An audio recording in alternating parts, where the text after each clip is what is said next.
जनक की कहानी सुनाता हूं। महाराज जनक अपने गुरु यज्ञवल्क्य के पास बैठे हुए थे और महाराज जनक मिथिला नरेश थे, मिथिला के राजा थे और उनको इतना शक्तिशाली, ईमानदार और ऐसा एक इंटेग्रिटी वाला राजा माना जाता था।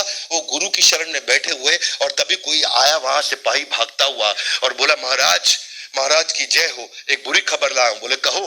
महाराज, आपका पूरा महल जल गया है, मिथिला नरेश आपका पूरा महल जल गया है। और वो क्या जवाब में बोलते हैं, कहते हैं, मिथिलायम प्रदग्धायम नाम किंचित प्रणश्यति। पूरा मिथिला का महल जलने पे भी मैं इतना सा भी कुछ नहीं खोया। Nothing do I lose even though my palace में बी कंज्यूम टू एशेस। और फिर भगवान कृष्ण इनकी तारीफ कर रहे हैं। तीसरे अध्याय के 20वें श्लोक के अंदर भगवत गीता में एक ही राजा का नाम लिया, वो महाराज जनक का नाम लिया। क्यों? क्योंकि वो क्या कहते हैं कि जब मैं अपनी गुरु की शरण में बैठा हूं तो मुझे तीनों लोकों का सुख अपने आप मिल जाएगा। इसको बोलते हैं कंप्लीटली फ्री फ्रॉम डिटैचमेंट, वीत राग भय क्रोध। मिल गया तो खोने का डर, नहीं मिला तो एंगर। और दूसरी तरफ महाराज जनक, ना खोने का डर ना ही एंगर। भगवत गीता में यही चर्चा हो रही है कि कैसे आप जब फियरलेस डिटैचमेंट के कारण बन जाते हैं। एक दफा जब 14 वर्ष का जब वनवास पांडवों को दिया गया था, पांडु लोग जब वनवास में चल रहे तो एक समय ऐसा था कि द्वैत वन में चल रहे थे और द्वैत वन में चलते चलते महारानी कुंती को प्यास लगी।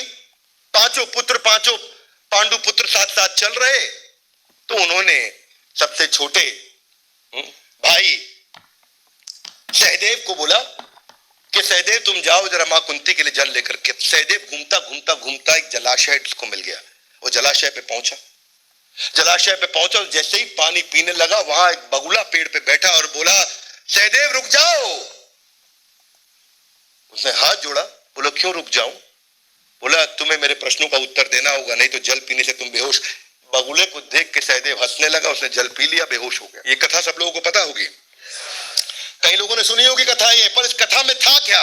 युधिष्ठिर वेट करते रहे, सहदेव नहीं लौटा तो नकुल को भेजा, नकुल नहीं लौटा तो भीम को भेजा, भीम नहीं लौटा तो अर्जुन को भेजा और चारों के साथ यही हुआ। उस बगुले ने बोला मेरे प्रश्नों का उत्तर दो नहीं तो तुम मारे जाओगे। उन्होंने बगुले पे ध्यान नहीं दिया, जल पीने लगा और चारों बेहोश हो गए, वहीं खत्म हो गए, चारों की मृत्यु हो गई। महाराज युधिष्ठिर हैरान हो गए, चारों भाई लौटे नहीं। मां कुंती को कहा, मां कुंती आप जरा यहीं बैठी आराम करिए, मैं तुरंत आया। ये भी नजदीक का जलाशय वही था, वहां पहुंच गए। जैसे ही पहुंचे चारों भाई इनको दिखे और तभी आवाज आई एक बगुले की, बोला मैं यक्ष हूं। युधिष्ठिर जो तुम्हारे भाइयों के साथ हुआ वही तुम्हारे साथ भी होगा अगर तुमने मेरे प्रश्नों का उत्तर नहीं दिया तो। महाराज युधिष्ठिर ने प्रणाम किया, बोला पूछिए आप मुझसे क्या पूछना चाहते हैं।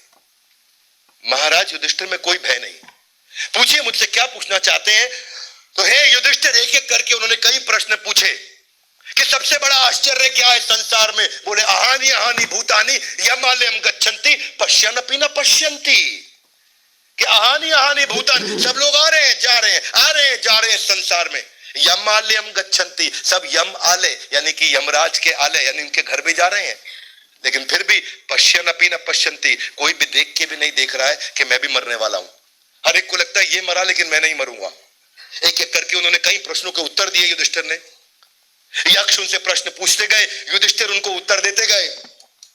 जैसे जैसे युधिष्ठिर ने सारे उत्तर दिए तो यक्ष ने कहा कि युधिष्ठिर तुम सभी धर्म के सभी मर्मों के तुम ज्ञाता हो, मैं तुम्हारे सारे उत्तरों से संतुष्ट हूं, इसीलिए मैं अब तुम्हारे संतुष्टि के बाद के लिए एक ही भाई को जीवित कर सकता हूं। ध्यान दीजिएगा, एक ही भाई को जीवित कर सकता हूं। तुम्हारे भाइयों ने मेरी बात पे ध्यान नहीं दिया था, इस संतुष्टि के कारण बताओ किसको जीवित करूं। तो जैसे उन्होंने कहा किसको जीवित करूं, महाराज युधिष्ठिर ने तुरंत कहा कि हे यक्ष, आप ऐसा करें नकुल को जीवित कर दें। यक्ष हैरान, नकुल को? नकुल तुम्हारे साथ में तो महाबली भीम जिसके पास 10,000 हाथियों का बल है, उसको जीवित कर लेते। तुम्हारे पास तो धनुर्धारी त्रिलोक विजयी अर्जुन, गांडीवधारी अर्जुन, महाबाहु अर्जुन है, उसको क्यों नहीं जीवित किया? नकुल को क्यों जीवित करने के लिए चुना? तो वही युधिष्ठिर ने उत्तर दिया मुस्कुरा के कि हे यक्ष, धर्मात्मा पांडु की 2 पत्नियां थी, 2 रानियां थी। एक रानी माता कुंती जिसके हम 3 पुत्र, मैं युधिष्ठिर, मेरे भाई अर्जुन और भीम, और दूसरी महारानी थी माद्री। माद्री के दो पुत्र नकुल और सहदेव। हे यक्ष, अगर जब माता कुंती का सबसे ज्येष्ठ पुत्र जीवित है तो धर्म के अनुसार माता माद्री का भी सबसे ज्येष्ठ पुत्र जीवित होना चाहिए, यानी कि आपको नकुल को जीवित करना होगा। भीम और अर्जुन से मुझे प्रेम है, परंतु वो धर्म के विरुद्ध होगा।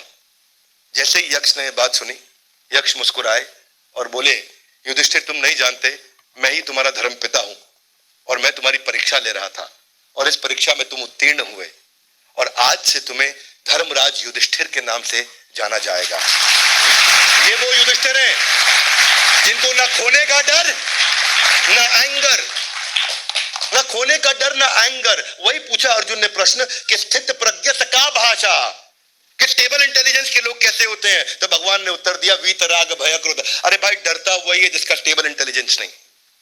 जिंदगी में जो डर डर के काम करता है, कुछ छूट गया तो डर जाएगा, किसी ने बुरा बोल दिया तो डर जाएगा, उसके साथ कुछ गलत हो गया तो घबरा जाएगा, ऐसा कैसा वैसा कैसा, ये सोचते रहते हैं। हाथ से कुछ फिसल गया तो उनको लगा मैं बर्बाद हो गया, खत्म हो गया। ये सब वही लोग हैं जो भगवत गीता की शरण कभी नहीं लिए और समझे नहीं। हाँ, और इसे देते हो, ये तो धर्मराज युधिष्ठिर थे, ये जो रिश्तों की अहमियत में भी धर्म को ऊपर लेकर के आए, अपने भाई दोनों छोड़ दिए। नकुल की बात का, आजकल के रिश्ते अलग हैं। आजकल के रिश्ते में मनोहर नाम का एक आदमी, उसकी पत्नी बीमार पड़ गई बहुत, तो भागा अस्पताल, डॉक्टर के पास गया, बोला डॉक्टर डॉक्टर मेरी पत्नी बीमार हो गई, पत्नी बेहोश हुई है। डॉक्टर थोड़ा चेकअप करने लगे, स्टेथोस्कोप लगाया, सब कुछ किया और बोला मैं क्षमा चाहता हूं, आपकी पत्नी अब इस संसार में नहीं रही, मर गई। तो ये आराम से सुन रहा था, बोले नहीं रही, नहीं रही। अच्छा, इतने में थोड़ी पत्नी हिली डुली। पत्नी जब हिली डुली, हिल डुल के थोड़ी आवाज करके वापस बोली, नहीं नहीं डॉक्टर साहब मैं जीवित हूं। जैसे ही बोली मैं जीवित हूं, पति बोला चुप कर, तुझको ज्यादा मालूम है या डॉक्टर को ज्यादा मालूम है? आजकल के रिश्ते अलग हैं।